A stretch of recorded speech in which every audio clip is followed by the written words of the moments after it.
अब आपको जो सीटों का आंकड़ा है वो आपके सामने पेश कर देता हूं। 8 सीटें कांग्रेस की थी, 2 बीजेपी, 2 शिरोमणि अकाली दल और 1 आम आदमी पार्टी की। और इस बार का एबीपी न्यूज सी वोटर के सर्वे का आकलन क्या है? पहले नंबर की पार्टी, प्रियंका गौर कीजिएगा, आम आदमी पार्टी 6 सीटें, जबकि वोट प्रतिशत 3% कम है कांग्रेस से। कांग्रेस के खाते में 5, बीजेपी की 1 और शिरोमणि अकाली दल की भी 1 सीट आती दिख रही है। अदिति, कैसे देखती हैं आप इसको? माइक ले लीजिएगा प्लीज।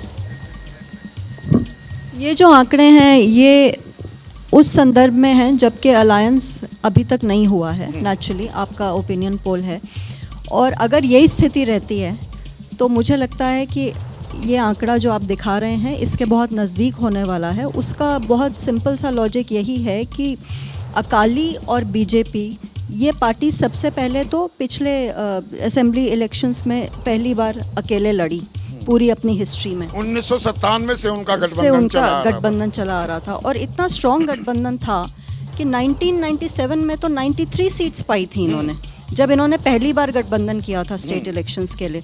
और उससे 1 सीट कम आम आदमी पार्टी ने पाई, जो लास्ट हिस्टोरिक मैंडेट जिसको हम कहते हैं। तो इन लोगों ने एक्सपेरिमेंट कभी अकेले रह के किया ही नहीं, और जब करके देखा तो इनका हश्र क्या हुआ आपने अभी बताया कि बीजेपी की 2 सीटें रह गई असेंबली में और अकाली दल की 3 सीटें रह गई असेंबली में, कुछ भी नहीं बचा। तो दोनों पार्टी समझती हैं कि अगर अकेले लड़ेंगी, बीजेपी शिरोमणि अकाली दल साथ आ जाते हैं तो कोई फर्क पड़ेगा या ज्यादा फर्क नहीं पड़ने वाला? नहीं, अगर बीजेपी और अकाली दल साथ लड़ते हैं तो राजनीतिक समीकरण पंजाब का बहुत कितना बदल सकता है? काफ़ी बदल सकता है, क्योंकि वो उसकी वजह ये है कि एक अर्बन सेगमेंट में बीजेपी का होल्ड और रूरल सेगमेंट में अकाली दल का होल्ड मिल के एक ऐसा स्ट्रॉन्ग कॉम्बिनेशन बना देते हैं। पर जो विनोद ने भी इशारा किया, प्रियंका खुद मान रही हैं, जो ये केमिस्ट्री, गणित अपनी जगह है भाई। कांग्रेस और आम आदमी पार्टी के कार्यकर्ता भी ये गठबंधन नहीं चाहते थे, और यहाँ पर क्या शिरोमणि अकाली दल का आदमी बड़े आसानी से, कार्यकर्ता की बात कर रहा हूँ, बीजेपी से हाथ मिला लेगा उस वक्त जबकि किसान आंदोलन फिर से परवान चढ़ रहा है और जट सिखों का पुट इसमें ज्यादा है, और जट सिख पार्टी है एसेंशियली शिरोमणि अकाली दल, अगर मैं गलत नहीं कह रहा हूँ। नहीं, आप सही कह रहे हैं, लेकिन किसान आंदोलन का जो परचम पिछली बार था, जिसका पूरा का पूरा बेनिफिट आम आदमी पार्टी को गया असेंबली इलेक्शंस में, हमने देखा कि 2021 में किसान आंदोलन अपनी चरम सीमा पर था। उसके बाद 2022 का वर्डिक्ट क्या आया हम सब ने देखा। पूरा जो इमोशनल एलिमेंट था जो निकल के आया, सिख आइडेंटिटी, फार्मर इशू, उसका सारा जो बेनिफिट है आम आदमी पार्टी ले गई। लेकिन इस वक्त आम आदमी पार्टी के फेवर में कोई बहुत बड़ा पब्लिक सेंटिमेंट नहीं है। यहाँ पर तो 42 से 27% वोट बैंक गिरा भी है। लेकिन दिबांग, अब देखिए ये आंकड़ा 201 सीटों का आकलन हमने कर लिया, 116 एनडीए, 83 इंडिया। और पंजाब पर अगर आते हैं, पंजाब में आप क्या देख रहे हैं? ये रणनीति काम करती दिख रही है आम आदमी पार्टी और कांग्रेस की कि पंजाब में अलग लड़ेंगे और दिल्ली में साथ साथ लड़ेंगे। देखिए, जैसे कि ये साफ है और कई बार कई लोग बोल भी चुके हैं कि वहाँ जो वर्कर है वो नहीं चाहते हैं, और मुझे लगता है कि ये जो आम आदमी पार्टी का वोट में उछाल है वो और ऊपर उछलेगा।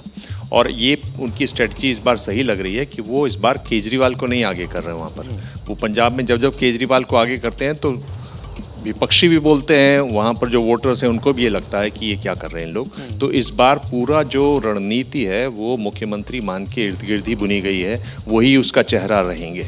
अगर आप उस तरीके से देखें तो किसी और पार्टी के पास इतना बड़ा चेहरा दिखाई नहीं देता। अकालियों के पास ज़रूर है, लेकिन अकालियों की हालत इतनी ख़राब है और वोट प्रतिशत भी नीचे जा रहा है, तो उनके लिए गुंजाइश बहुत कम बचती है, जगह बहुत कम बचती है। उसमें जब भी हम देखते हैं कि बड़ा उछाल इस तरह से वोटों का होता है तो कहीं और ऊपर जाके ही रुकेगा जब तक ये चुनाव होंगे। झाड़ू जब चलती है तो अंदाजा नहीं लगता है कि कहां तक चलेगी। जैसे ही घड़ी का काटा दोपहर 2:30 पे आए, बबीता जी का दिल सास बहू साजिश के लिए मचल जाए। और ये है इनकी बहू, पूरे दिन ऑफिस की टेंशन हो जाए गॉन जब ये करें अपना फेवरेट शो फ्री टाइम पे ऑन। इनकी तरह आप भी देखिए अपना फेवरेट शो अपने टाइम पर और डाउनलोड कीजिए एबीपी लाइव ऐप अपने स्मार्ट टीवी पर।